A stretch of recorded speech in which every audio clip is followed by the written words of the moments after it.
The divorce papers landed on my desk with a soft thud, but the weight of them was like a punch to the gut. It was as if everything I thought I knew had just evaporated. Claire had sent her lawyer, Peter Holland, to serve them. She couldn't even bother to do it herself. She stood in the doorway of my office, arms crossed, looking every bit the woman who had decided this was the end. I could see it in her eyes, the finality. "Sign them, James," she said, her voice void of any emotion. "This isn't up for debate." I stared down at the papers, my name at the top of them. 5 years of marriage, reduced to nothing more than lines and clauses on a sheet of paper.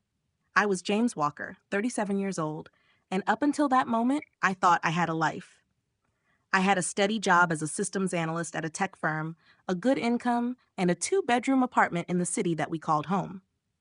It wasn't the most glamorous life, but it was a life I thought I was building with Claire. But now, it seemed, it had all been a lie.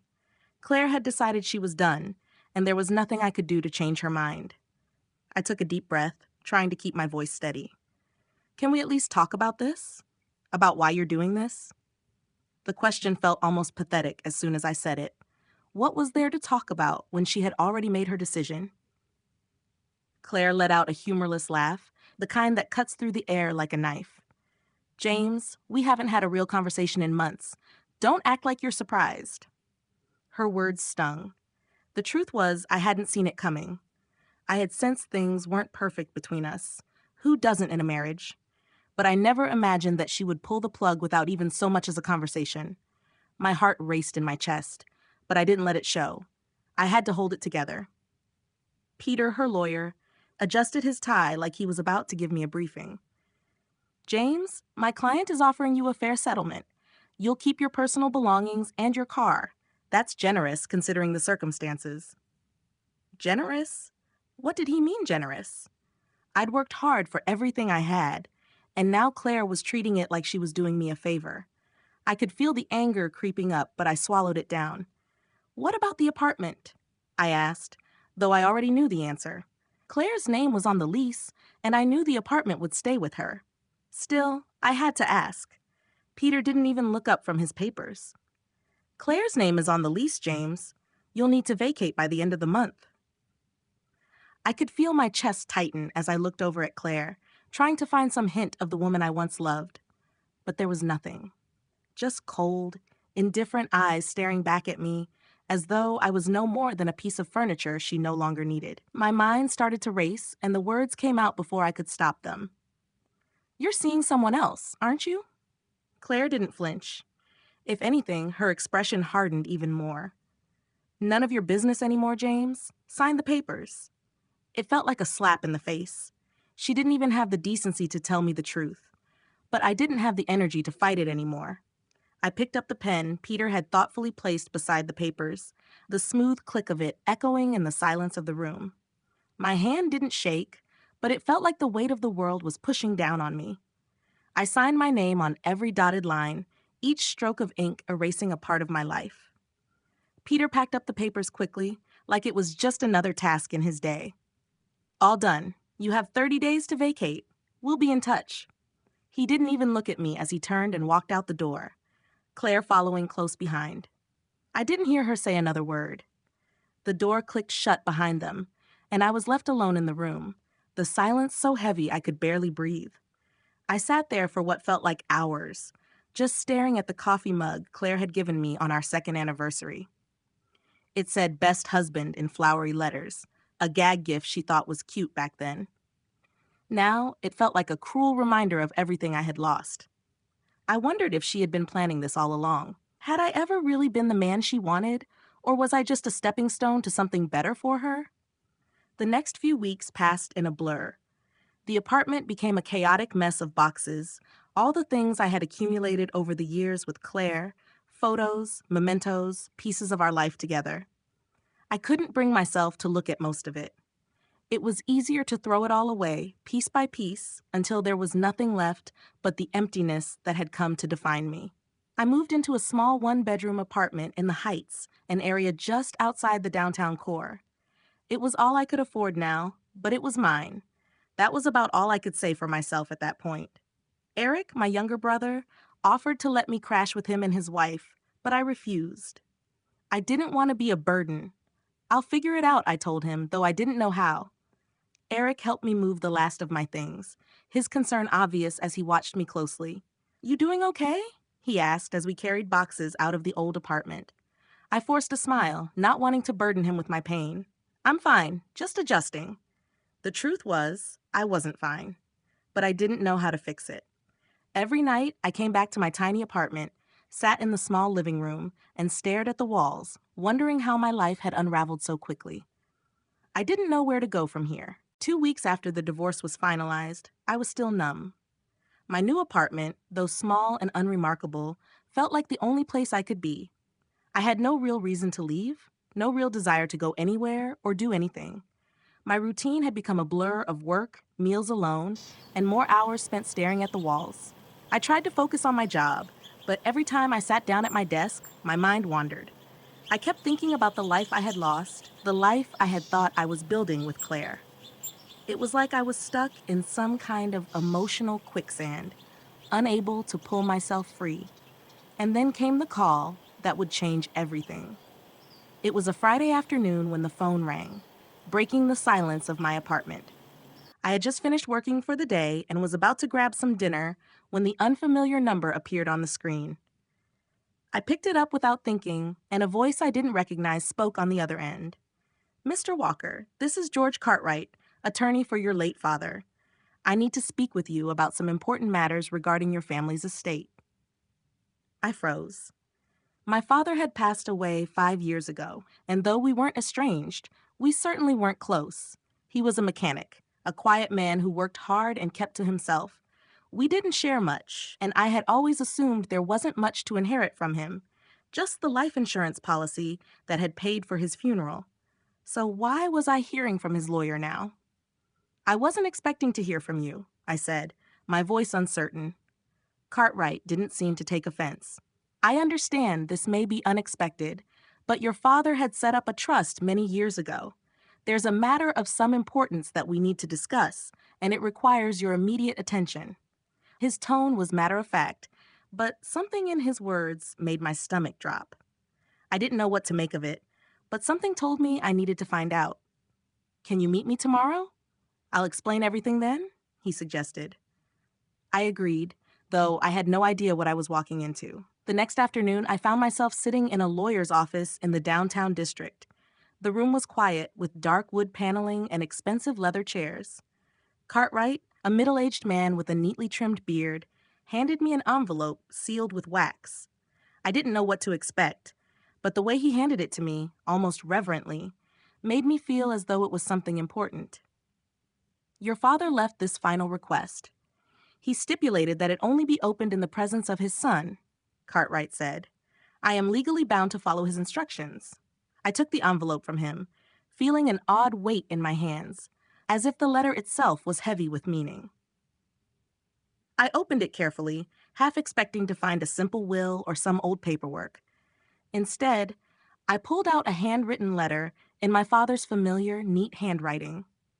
The words felt like they had been written just for me, despite the years that had passed since my father's death.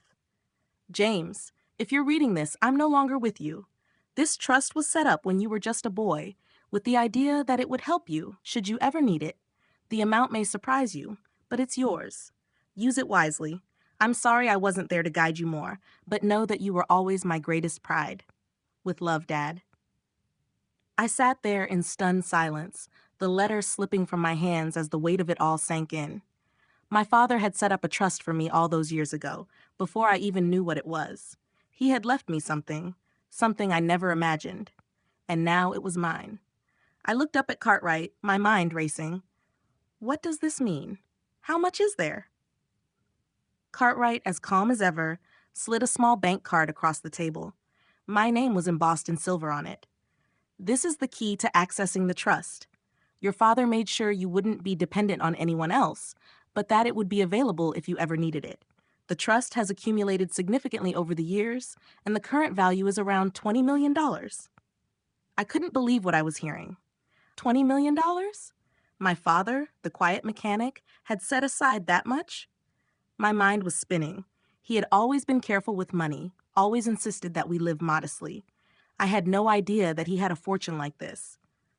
"Are you sure about this?" I asked, still processing everything. Cartwright nodded. "I've verified the details with the bank. The funds are yours, James, but you must use them wisely, as your father intended." I left the office feeling like the ground had shifted beneath me. $20 million. It was more than I could fathom. Suddenly, my entire view of my life felt wrong. Everything I had known about myself, everything I had thought I was working toward, was about to change. But as much as the money was a shock, there was something else gnawing at me. I thought about Claire. I thought about how she had walked out, how she had left me with nothing but the few belongings I had been able to pack into my truck. Would she care now? Would she want me back if she knew about this? The temptation was there, to show her the card, to prove to her that I wasn't the man she thought I was. But as I sat in the car outside the lawyer's office, I knew deep down that I wasn't going to do that. I wasn't going to use this money to get her back. That's when the decision hit me. This wasn't about her. It wasn't about proving anything to anyone. This was my chance to build something of my own, something meaningful. I didn't know what that would look like yet, but I was sure of one thing. I wasn't going to let this inheritance define me. The next few days passed in a fog.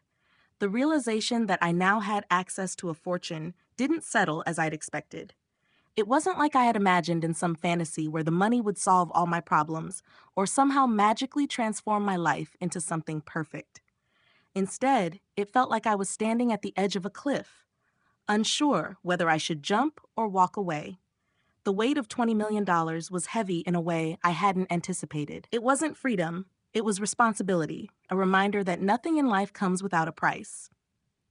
I spent my evenings alone, sifting through the options. What did I want to do with this money? I had no idea. The life I had been living, the life I thought I was building with Claire, was over. There was no going back to that. And yet, I couldn't shake the temptation to use the money to prove something, to show Claire that I wasn't the man she thought I was, to show everyone who'd ever doubted me that I had more than just a small apartment and a regular job. But every time the thought crossed my mind, I pushed it away. This money wasn't for that. It couldn't be. I refused to let it turn me into something I despised. I talked to Eric about it one night while we were having a beer in his backyard. He'd been supportive through the whole divorce, helping me move my things, checking in on me when I hadn't responded to his texts. I could tell he was worried, but I hadn't said much about the trust. He knew I was processing something, but I hadn't exactly told him about the money yet. "How's it going, man?" he asked, leaning back in his lawn chair. He was sipping his beer slowly, clearly giving me space to talk if I needed to. But he was also the kind of guy who knew when to let me figure things out on my own. I stared at the bottle in my hand, unsure how to answer. "I'm not sure yet," I said finally. "I got some news from my dad's lawyer." Eric raised an eyebrow. "What kind of news?" I hesitated, then said, "I didn't know this, but my dad had set up a trust for me years ago. It's worth about $20 million now." Eric blinked at me, clearly shocked. "Wait, what? $20 million? Your dad?" "Yeah," I muttered. "Apparently he wanted me to have it if I ever needed it, but now that it's here, I'm not sure what to do with it." Eric's face softened with surprise and then concern. "That's a lot of money, James. You could." He trailed off, clearly not sure how to finish the thought. "You could do a lot with that." "I know," I said, my voice quieter now. "But that's not what I want. I don't want to go blowing it, trying to get revenge or make people notice me. I want to do something real, something meaningful. I just don't know what that is yet." Eric nodded, as if he understood. "You know I'm here for you, man, right? Whatever you decide." I appreciated that. More than I let on, I was grateful that Eric didn't try to tell me what I should do or how I should use the money. But that didn't make the decision any easier. I couldn't just invest it in stocks or buy a house in the hills like most people would. I wanted to do something that would make a difference. But what? And how? A few days later, I took a drive across town to clear my head. As I drove through the downtown streets, I passed a building that had been vacant for years. It was an old warehouse, one that had been slowly falling apart, surrounded by empty lots and dilapidated buildings. I'd seen it for months, But today, it caught my attention in a new way. There was a construction crew out front, but it looked like they were just starting. The building had potential, but it wasn't much to look at yet. I pulled over and got out of the truck, walking around the perimeter of the building. A few workers were on the site, and as I approached, one of them recognized me. "Hey, you're James, right? I've seen you around the neighborhood." "Yeah, that's me," I said, forcing a smile. "What's going on with this place?" The worker shrugged. "We're trying to renovate it into mixed-use commercial and residential spaces. But the project's been running into funding problems, so I'm not sure how far it's going to get." The words hit me hard. Here was an opportunity to make a real impact. I knew what it was like to struggle with finances, to have a project just sit there because it couldn't get the money it needed. This warehouse, with its boarded up windows and peeling paint, could become something beautiful. A community center, affordable housing, a place where people could build lives, not just live in a space. I went home that night and couldn't stop thinking about it. The next day, I called the project manager of the site. I told him I was interested in investing, but I wasn't just looking to throw money at it.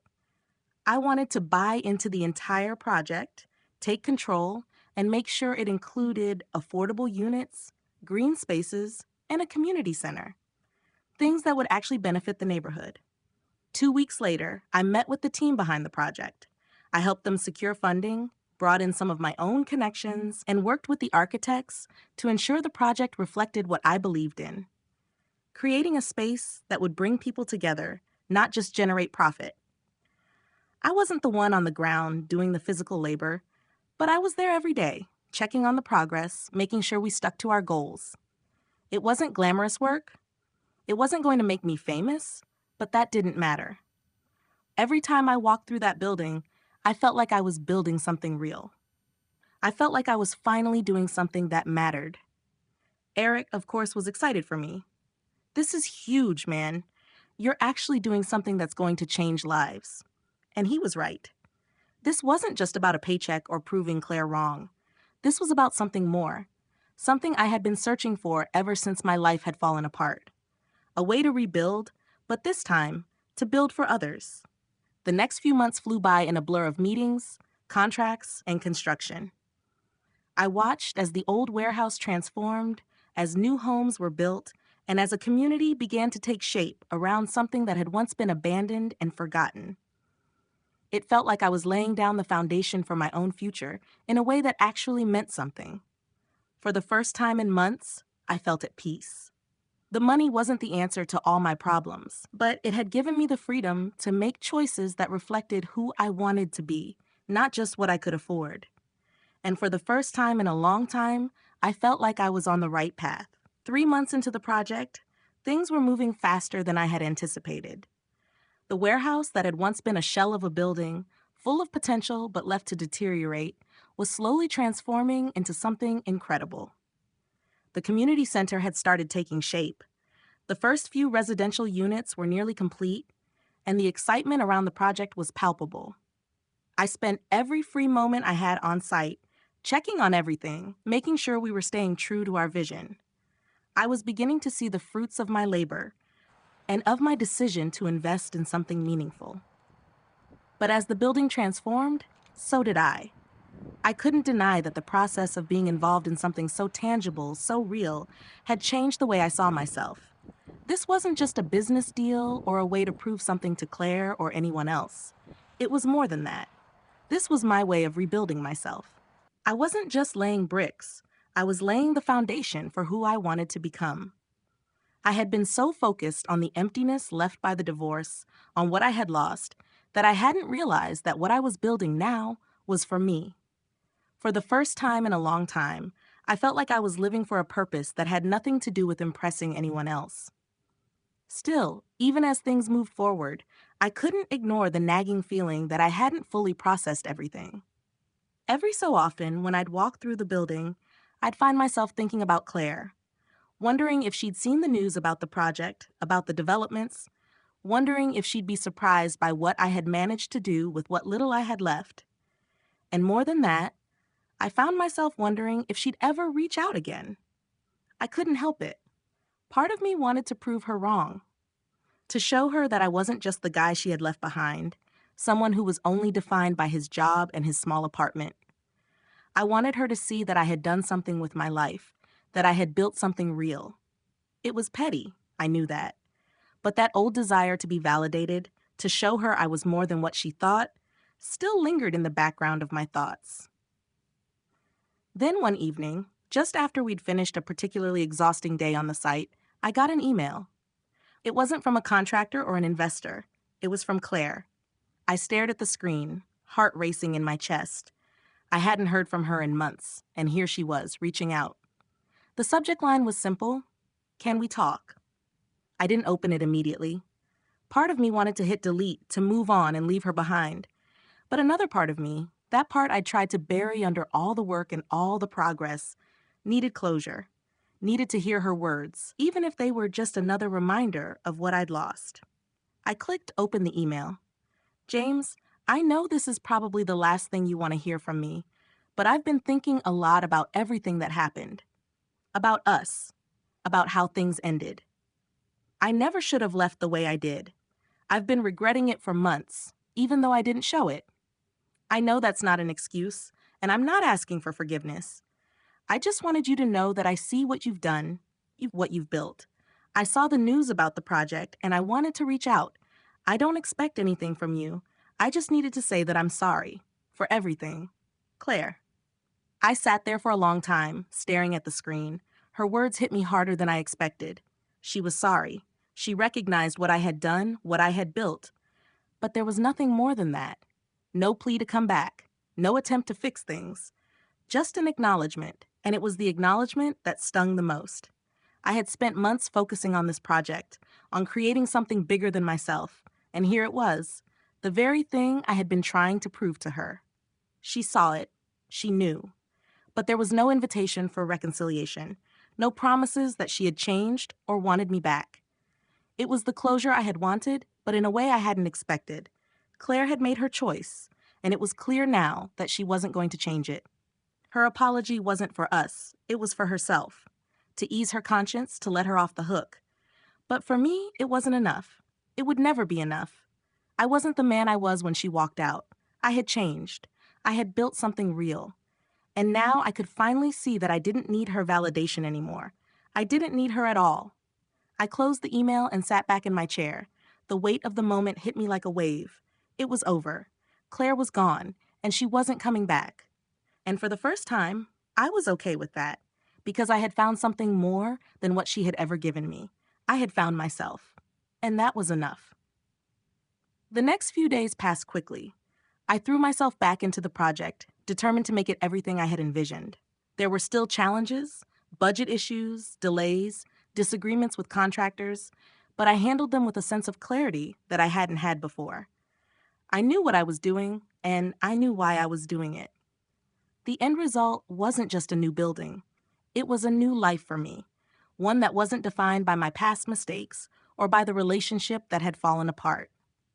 One Saturday afternoon, as I stood in the nearly finished community center, watching the workers put the final touches on the interior, I took a moment to look around. This place was more than just a building. It was a symbol. It represented everything I had worked for, everything I had fought for. And in that moment, I felt a deep sense of pride. This was my project, my dream, and it was real. I was building something that would last. And for the first time in a long time, I was building it for myself. The day the building was officially finished, I stood outside the community center and watched as the first group of residents started to trickle in. The air was warm, with a soft breeze blowing through the newly planted trees outside, and the sound of children laughing filled the space. It wasn't just a new building anymore. It was becoming a new part of the neighborhood.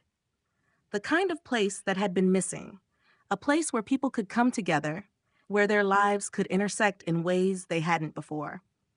I couldn't help but feel a sense of accomplishment settle over me, like I had finally done something that mattered.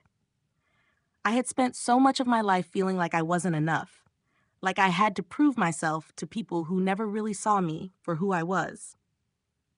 But standing there, watching the residents enter the space, watching the families gather for the opening event, I realized something important. I didn't need to prove anything to anyone anymore. I had already done it. I had built something tangible, something lasting, and it felt better than I could have ever imagined. Eric had been there for the past few months, helping with everything from organizing the event to managing some of the logistics on the site. I think he could see how much this project meant to me, even if I hadn't fully understood it myself until now. We spent a lot of late nights together, hammering out the details, talking through the challenges, but today I could see the pride in his eyes too. "You did it, man," he said, clapping me on the back as we stood outside, watching the last of the volunteers bringing in boxes of food for the community potluck. "I'm proud of you." I didn't know what to say. A part of me wanted to thank him, but another part of me felt like words weren't enough. I wasn't sure how to explain the weight that had lifted off my chest. This had become more than just a construction project. It had become the thing that helped me move forward, the thing that made me believe I could still build something, even when my personal life had fallen apart. Eric glanced around the space, his eyes taking in the bustling crowd. "This is more than I ever thought it would be," he said, and I could tell by his tone that he meant it. "It's going to change this whole neighborhood, James. You're going to be remembered for this." His words hit me in a way I wasn't prepared for. I had spent so much time running from the past, avoiding the idea of leaving a legacy or trying to make my mark in the world. But as I watched people starting to settle into their new homes, as I saw them chatting and laughing, I realized that Eric was right. This project wasn't just about me anymore. It was about the future, about building something that would last, long after I was gone. The ribbon-cutting ceremony came next, and for the first time since I'd started this journey, I felt a sense of peace. I wasn't worried about what Claire would think if she saw the news. I wasn't concerned about how I looked in front of the people who'd once doubted me. All that mattered was that I had created something that would serve people, that would give them the tools to better their own lives. That was all the validation I needed. After the ceremony, people started filing into the building for the community event. The space was filled with laughter, music, and the clink of glasses as everyone gathered to celebrate the neighborhood's new beginning. I stepped back, leaning against the wall, watching it all unfold. I hadn't expected this sense of pride, this feeling of belonging. I thought I'd been doing this for other people, but it turned out I'd been doing it for myself all along. Later in the evening, as the crowd began to thin out and the building started to empty, I found myself standing by the large windows that overlooked the community garden we'd planted together. The sun had set, casting a soft orange glow over the space, and I took a deep breath, letting the peace of the moment settle over me. For the first time in a long time, I didn't feel like I was waiting for something to change. It had already changed. My phone buzzed in my pocket, and I pulled it out, half expecting it to be a call from Eric or someone else involved in the project. But when I saw the name on the screen, my heart skipped a beat. It was Claire. I stared at the screen for a long moment, unsure what to do. I hadn't spoken to her in months, and the last time we'd interacted had been her apology email, which I had read and deleted without responding. I had moved on from her. I had moved on from that life. But there was a part of me that was still curious, still wondering what she wanted. I debated for a moment before answering. "James?" Her voice on the other end was hesitant, unsure. "Yeah, it's me," I replied, trying to keep my tone neutral. "I saw the community center, the project. I saw the pictures, the articles. I just wanted to say, 'I'm proud of you,'" she said, the words coming out a little shakier than I expected. I wasn't sure how to respond. My first instinct was to say something sarcastic, to brush her off like I had so many times before. But as I stood there, watching the last of the community members leave, I realized something. Claire's approval, her validation, didn't matter anymore. I had done this on my own. I had created something that mattered, not because of her or anyone else, but because I believed in it. "Thanks," I said after a long pause. "But I'm doing all right. I think I've found what I was looking for." There was silence on the other end, and for a moment I thought she might say something more, ask more questions. But she didn't. "Okay," she said quietly. "I just wanted you to know. Take care, James." "Take care," I replied and ended the call. I stood there for a while longer, staring out at the city, listening to the quiet hum of life around me. I wasn't angry anymore. I wasn't sad either. I had let go of that chapter, and now I was building something new, something real. And for the first time, I was okay with that. I had finally found peace. The weeks that followed the grand opening of the community center felt like a strange kind of quiet, the calm after a storm. The project was done, but in some ways, I still felt like I was living in its shadow. I wasn't sure if I was supposed to feel this sense of accomplishment or if it was just the quiet before another wave hit.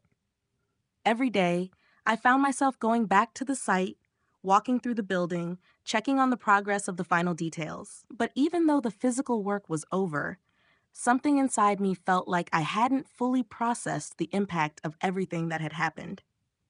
The day after the opening, I took the morning off. I drove around the city, trying to clear my head. It had become a habit over the last few months. My mind was always buzzing with something: work, the project, Claire, the money, the future. It was like I couldn't stop thinking long enough to just let everything settle. The drive was a way for me to escape the constant swirl of thoughts. But no matter where I went, my mind always came back to the same thing. I had everything I thought I wanted, but it didn't feel the way I expected it to. I'd built a successful project, made a name for myself, but what was next? The emptiness I'd felt before, the one that had pushed me to take on the community center in the first place, was still there. It wasn't as intense as it had been in the months after Claire left, but it lingered. I thought I would be filled up by this success, by this new chapter of my life. But now, I felt like I was standing at the edge of a new kind of uncertainty. I pulled into a small park near the river and parked the truck.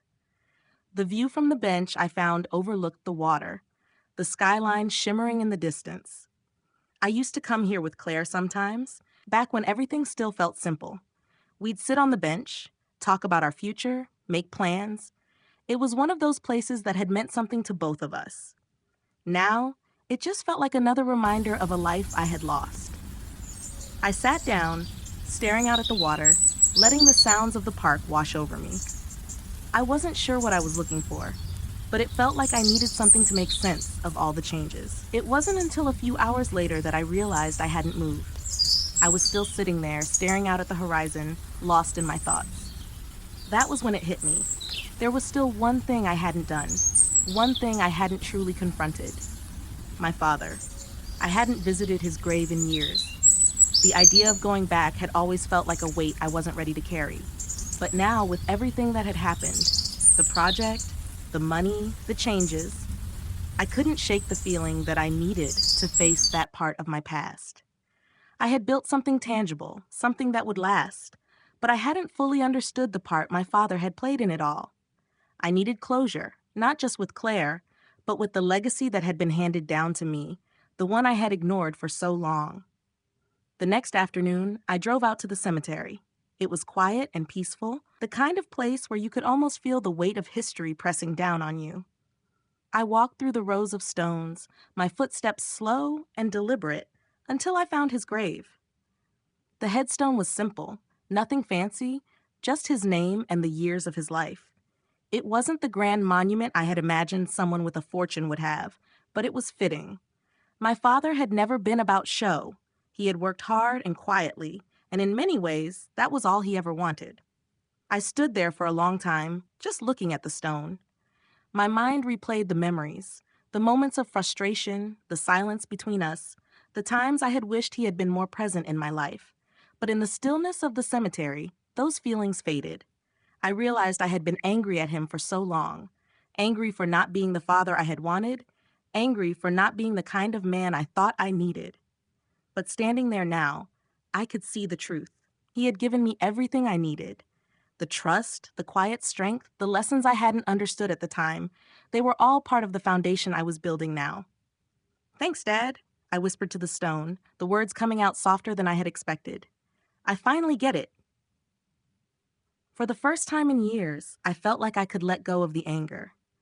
The disappointment I had carried for so long seemed to lift, and in its place was something else: peace. I didn't need my father to be there in the way I had wanted him to be. He had already done the hard part. The trust was his final gift to me, a gift that had forced me to grow up on my own terms. He had trusted me to make something of it, and I had. As I stood up to leave, I felt like I was walking away from more than just a grave. I was walking away from the past I had been holding on to. It wasn't easy, and it wasn't quick, but it was necessary. Later that night, as I sat down to dinner alone in my apartment, an apartment that still felt empty despite everything I had accomplished, I realized something important. I didn't need to have everything figured out. I didn't need to have the perfect life or the perfect future. What mattered was that I was building something real, and that was enough. The project had given me purpose. It had given me a chance to prove to myself that I could be more than what had been expected of me. And while there were still moments of doubt, moments when I questioned whether I had done the right thing or whether it was enough, I knew that the real change had come from within. I didn't need Claire's approval or my father's approval or anyone else's. What I needed was to keep moving forward, building on what I had started. I had finally learned that the most important thing was to build for myself. The rest, everything else, would follow. And for the first time in a long time, I felt a sense of calm. Not the kind that comes from completing a project or crossing off a to-do list, but the kind that comes from knowing I was exactly where I needed to be. The months following the opening of the community center felt like a slow and steady climb, like I was building something with every action, every decision, every step I took. The project had been a success, sure, but the true challenge was keeping it going, making sure it wasn't just another flash in the pan, something that looked good on paper but faded into the background as soon as the excitement wore off. I wasn't naive enough to think it was going to be easy. Real success, real change, took time and patience, something I was still learning to practice. I was still working on the tech startup I'd invested in, helping them develop new ideas and pushing for growth. It wasn't glamorous, but it felt good. Watching the company slowly gain traction felt like a reminder that building something wasn't just about the physical space you created. It was about creating a foundation for something sustainable. It was about giving people the opportunity to grow, to create, to contribute. Every new partnership, every new client they brought on board made me realize how interconnected everything had become. It was no longer just about me. It was about all of us. But there were still moments when I found myself reflecting on where I was in life and how much had changed. It wasn't just the project or the startup. It was everything. My days were no longer filled with the constant noise of what had been lost. My phone didn't ring with calls from Claire, and there were no late-night texts asking me to explain why things had ended the way they had. It was as if the silence had finally become something I could live with. At first, it had felt unbearable, like the absence of her voice was a wound that would never heal. But now I was learning to appreciate it. The quiet, the peace. I spent my mornings at the site, watching the construction crews finish up the final touches on the development we were working on. The building was almost fully rented out, with more families moving in each week. But there were still moments of doubt, moments when I wondered if I was doing enough, if I was truly making a difference, if I was still trying to prove something to myself. It was on one of those mornings, as I sat in my truck outside the site, staring at the half-finished building, that I got another message from Claire. I hadn't heard from her in months, not since that one brief, apologetic email she had sent after the opening. It was short, like she was testing the waters, unsure of what kind of response she would get. James, I know it's been a while, but I wanted to check in. I've been following the project, and I'm really proud of what you've done. I hope everything's going well with you. I miss talking to you sometimes. I stared at the message, my mind racing. My heart skipped a beat, an old reflex, one that had faded but never fully disappeared. I had moved on, or at least I had thought I had. But the truth was, I wasn't sure if I was ready for this. I wasn't sure if I was ready for another conversation with her. Not because I was angry or hurt anymore. Those feelings had long since faded, but because I had changed. And I wasn't sure if that change meant I could go back to who I was when we were together. I thought about it for a while, sitting in the truck, the engine idling. It had been months. I had built a life that didn't need her approval, that didn't need her validation. I had found peace in the absence of her presence. But there was something about that message, something that made me want to answer, to tell her that I had moved forward, to show her that I was finally okay. But I knew deep down that I couldn't. I had spent so much time looking backward, wondering what might have been if things had been different. But now I was building something new, something real. And that was where I needed to stay. I put the phone down, deciding not to respond. For the first time in a long time, I realized that I didn't need to answer. I didn't need to explain myself. I had already moved on. The following week, I walked through the community center one last time before the new tenants officially moved in. It was quiet that afternoon, the place still under construction, but the walls felt like they were starting to hum with possibility. I stood there, looking around at everything we had built, everything that had been created. It wasn't perfect, but it was ours. And I had done it.